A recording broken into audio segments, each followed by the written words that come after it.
السلام علیکم ورحمۃ اللہ وبرکاتہ۔ الحمد للہ رب العالمین الرحمن الرحیم مالک یوم الدین، اشہد ان لا الہ الا اللہ وحدہ لا شریک لہ واشہد ان محمدا عبدہ ورسولہ، اما بعد فاعوذ باللہ من الشیطان الرجیم، بسم اللہ الرحمن الرحیم۔ قل هو الله احد الله الصمد لم يلد ولم يولد ولم يكن له كفوا احد۔ قابل احترام حاضرین جماعت، نوجوان دوستوں، بزرگان ملت اسلامیہ، پردہ نشین خواتین اسلام اور عزیز بچوں، اللہ تبارک و تعالیٰ کا بے پناہ شکر احسان ہے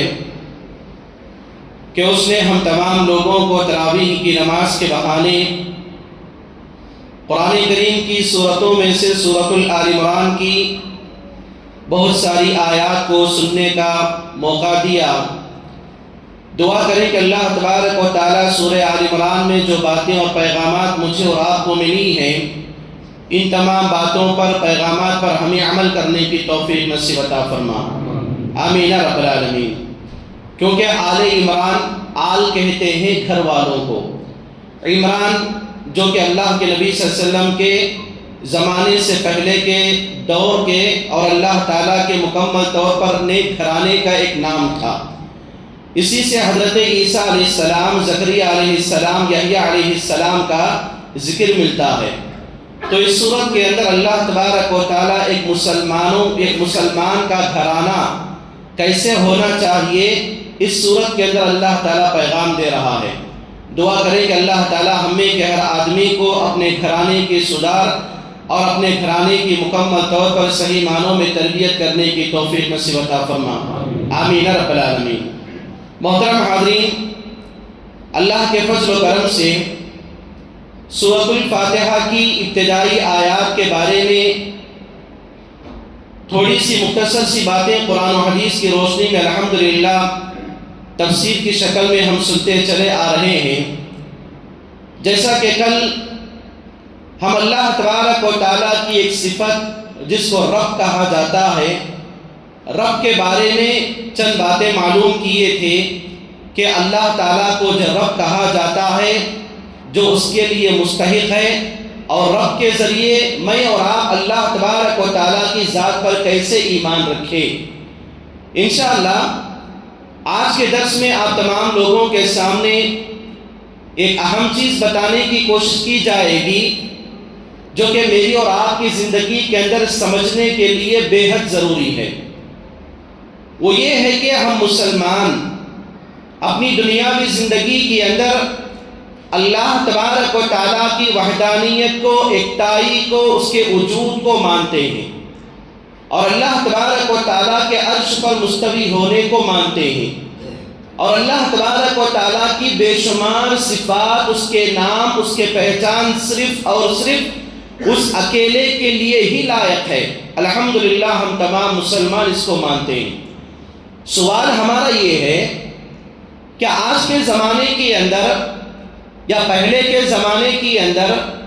انبیاء علیہم السلام آئے،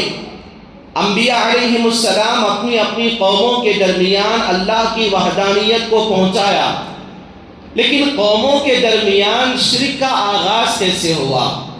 اور شرک کی تاریخ کیا ہے؟ کیونکہ آج میرے اور آپ کے گھروں میں گرچہ کہ ہم اپنی دنیاوی زندگی کے اندر مسلمان کہلاتے ہیں، لیکن بعض ایسے شرکیہ اعمال میرے اور آپ کے گھروں میں، زندگیوں میں، آل اولاد میں داخل ہو چکی ہیں، جو اللہ کے نبی صلی اللہ علیہ وسلم کی پیشن گوئیوں میں سے پیشن گوئی ہے۔ اللہ کے نبی صلی اللہ علیہ وسلم نے فرمایا، میری امت کے اندر قیامت کا وقت اس وقت تک نہیں آئے گا جب تک کہ میری امت کے گھر گھر میں شرک داخل نہ ہو جائے۔ ہم توحید کو مانتے ہیں، عقیدے کا اقرار کرتے ہیں، ایمان والے ہیں، لیکن یہ شرک میری اور آپ کی زندگیوں کے اندر، میرے اور آپ کے گھروں میں، میری اور آپ کی نسل میں، عورتوں میں، مردوں میں، بچوں میں، بوڑھوں میں، مکانوں میں، دکانوں میں، کاروبار میں، لین دین میں، شادی بیاہ میں، رسم و رواج میں کیسے داخل ہوا؟ اس کے لیے مجھے اور آپ کو حضرت ابراہیم علیہ السلام سے پہلے کا جو زمانہ، حضرت نوح علیہ السلام کے زمانے کی طرف جانا پڑے گا۔ حضرت نوح علیہ السلام کے زمانے کے اندر 5 لوگ تھے جو بڑے متقی تھے، اللہ والے تھے، اور کعبۃ اللہ کو جب بھی حاجیوں کے لوگ آتے تھے، عمرہ کرنے کے لوگ آتے تھے،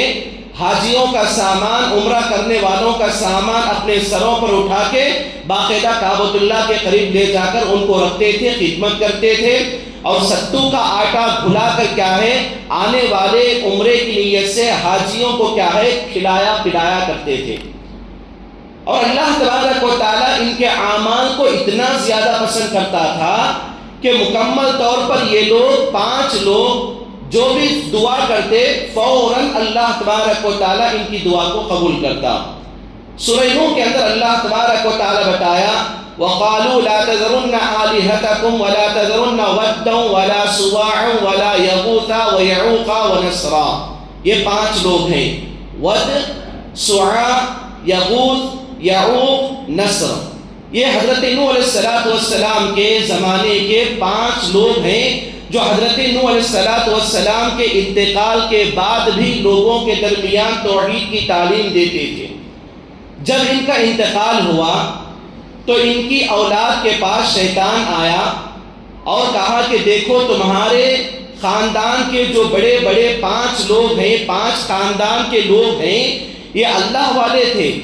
جب بھی یہ کوئی دعا مانگتے تو اللہ تعالیٰ فوراً دعا کو قبول کرتا۔ اب تمہارے اندر اتنی زیادہ نیکی، اتنا زیادہ تقوی طہارت نہیں ہے، اسی لیے تم ایک کام کرو، جب بھی تم کو دعا کرنے کی ضرورت پڑے پہلے کیا کرو، تمہارے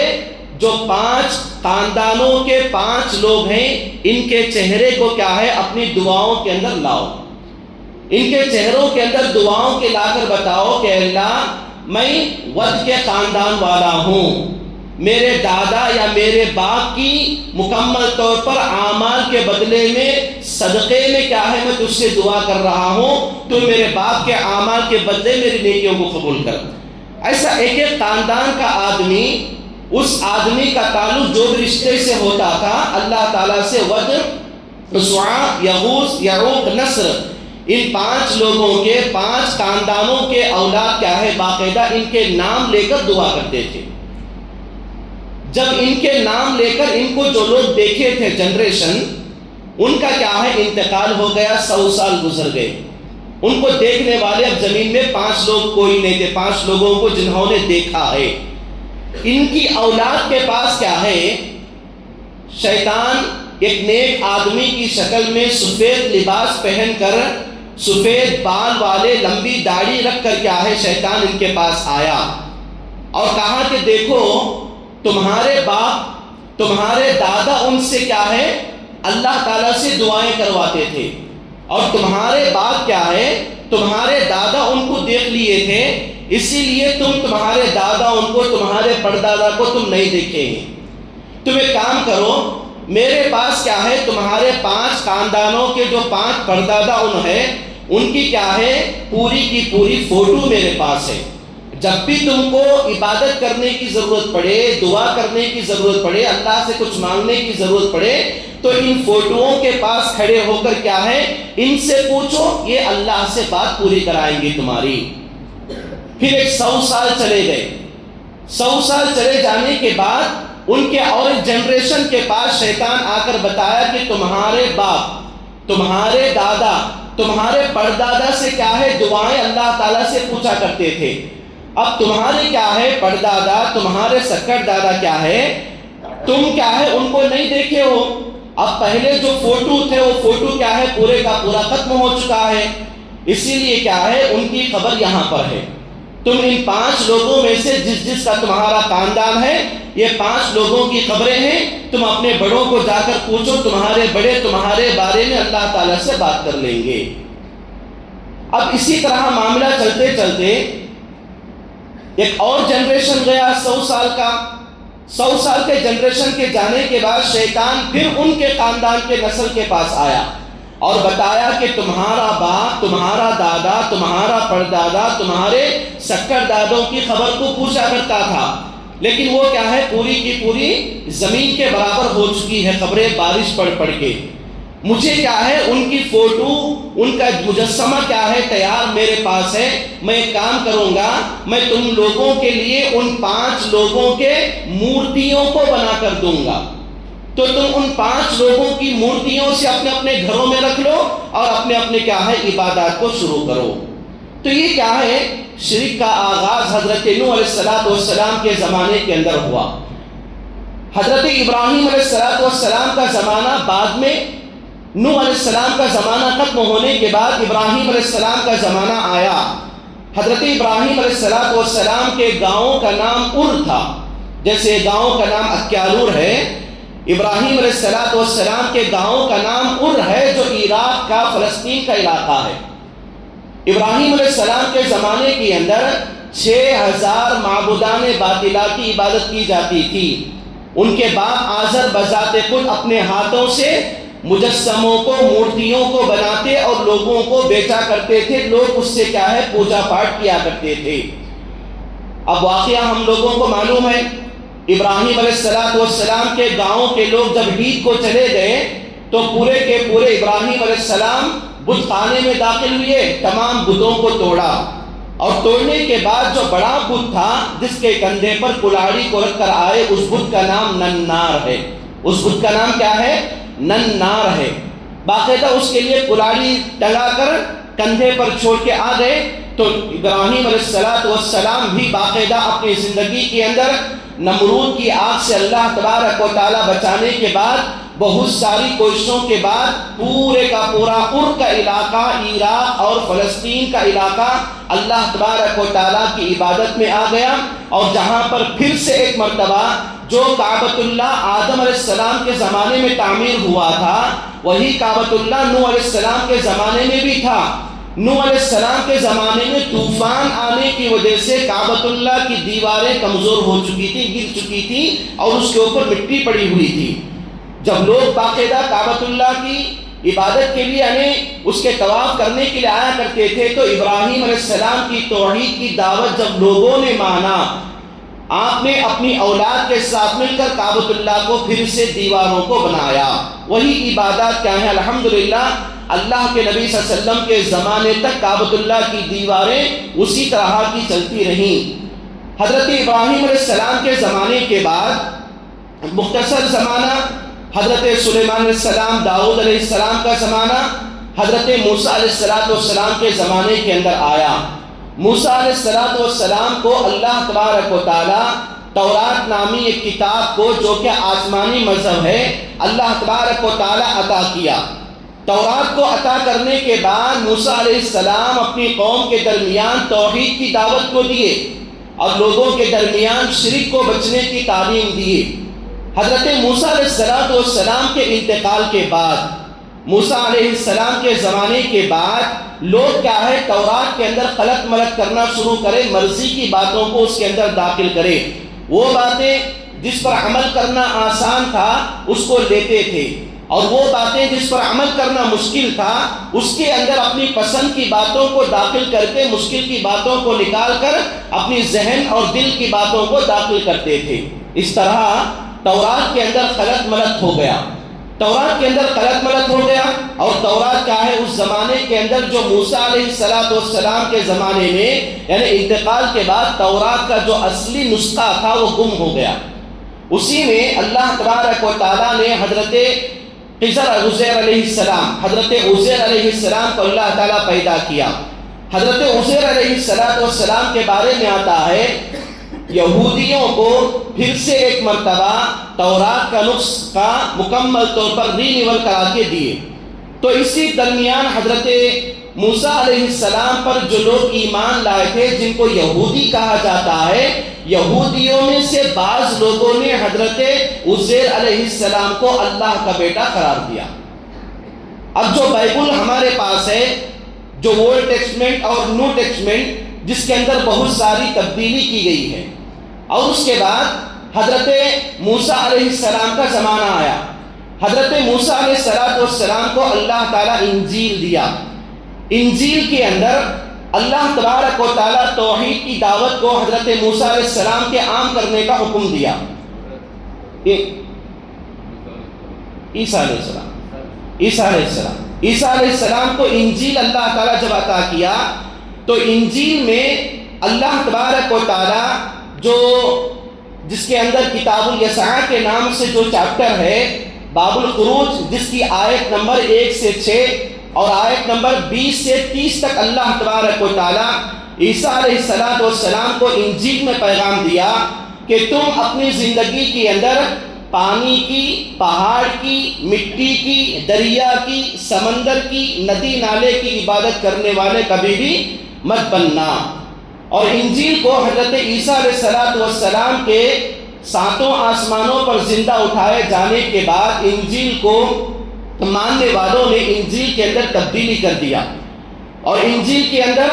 جو انجیل لوقا، انجیل متی، انجیل یوحنا، انجیل مرقس، انجیل کو 4 حصوں میں تقسیم کر کے پوری کی پوری عیسائیت کو شرک میں تبدیل کر دیے.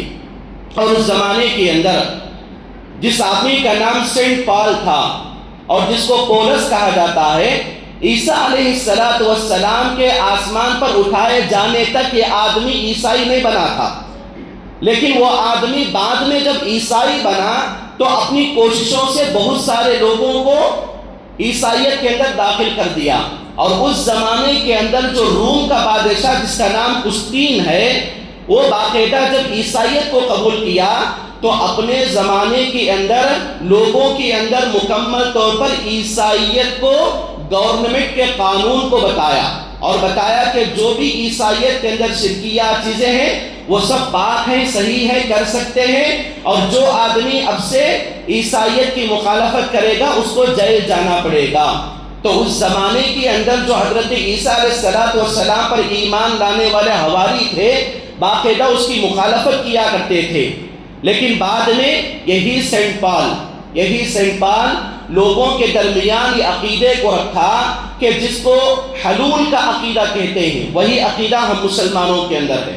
وہی عقیدہ حلول کا جو عقیدہ ہے وہی بتایا کہ نعوذ باللہ حضرت مریم علیہ السلام اللہ تعالیٰ کی بیوی ہے اور انہی سے حضرت عیسیٰ علیہ السلام پیدا ہوئے ہیں، جس کو تثلیث کا عقیدہ اور بیٹے کا عقیدہ، حلول کا عقیدہ کہا جاتا ہے. یہ عقیدہ جب لوگوں کے درمیان عام ہوا تو اس زمانے کے اندر جیسے آج کے زمانے میں اہل حدیث کتاب و سنت کی تعلیم کو عام کرتے ہیں، قرآن و حدیث کے اندر غلط ملت کرنے سے بچاتے ہیں، اس زمانے کے اندر حضرت عیسیٰ علیہ السلام پر جو ایمان لائے ہوئے تھے حواری، مکمل طور پر لوگوں کو صحیح بات پہنچایا کرتے تھے، لیکن اپنے زمانے کے اندر جو صحیح بات بولتے تھے ان کو مکمل طور پر جیل کے سلاخوں کے پیچھے ڈال دیا جاتا تھا.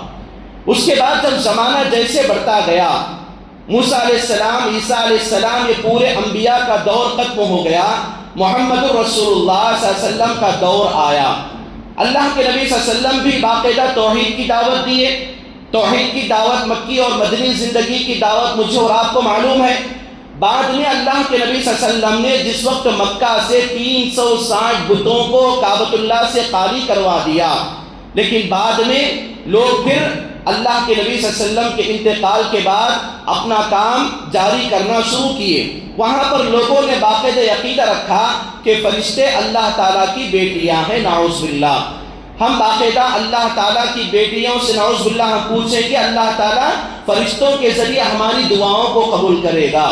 لوگوں کے اندر یہ عقیدہ بتایا گیا کہ جنات، شیاطین، یہ بھی کیا ہے؟ فرشتوں کے برابر اللہ تعالیٰ کی ایک مخلوق ہے، ایک بیٹیاں ہیں. اگر ہم جنات کو بھی پوچھیں گے، جنات کی بھی پوجا کریں گے، یہ جنات اور فرشتے دونوں اللہ تعالیٰ کی باتوں کو، ہماری باتوں کو اللہ کے سامنے رکھیں گے اور اللہ تعالیٰ ہماری بات کو قبول کرے گا. پھر یہی زمانہ آگے بڑھتا گیا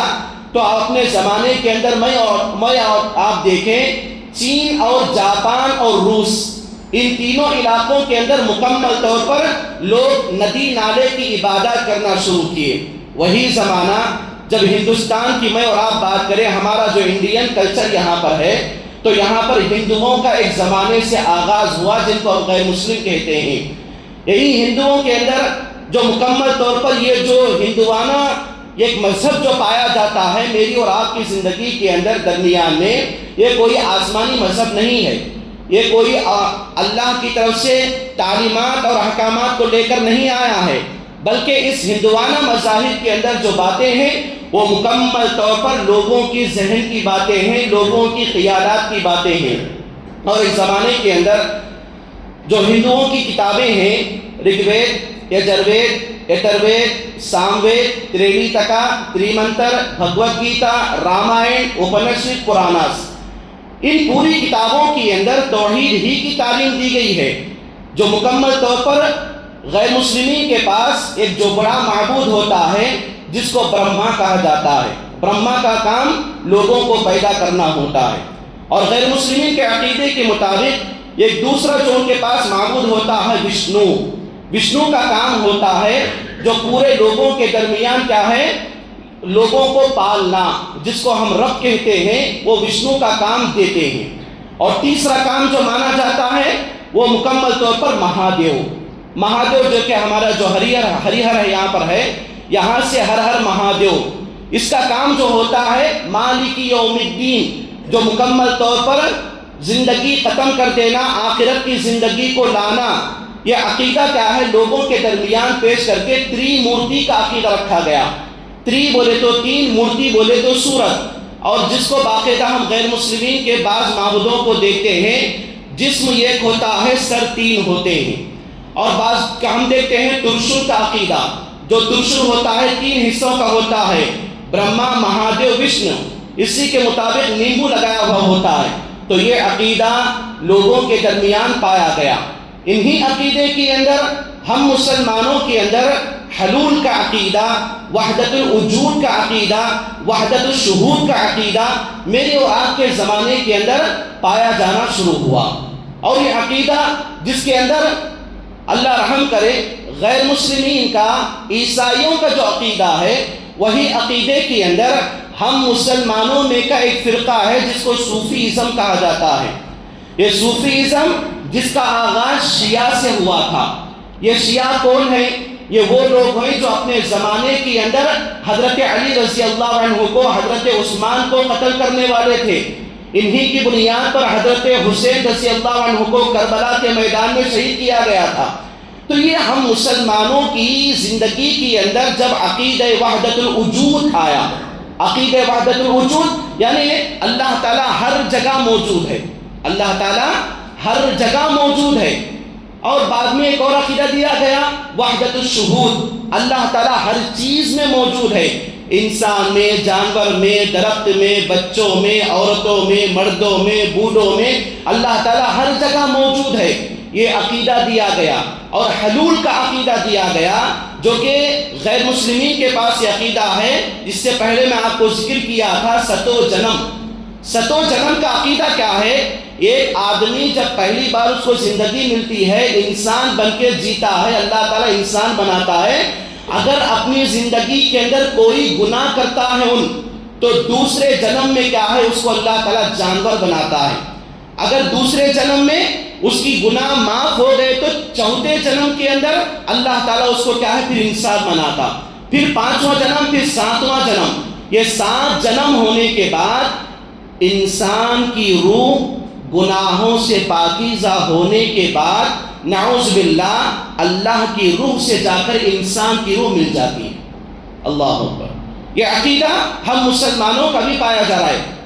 اس عقیدے کو عام کرنے کے لیے لاک ڈاؤن کی مناسبت سے ایک سیریل چلتا تھا ترکستان کا، جو سیریل ارطغرل غازی کے نام سے۔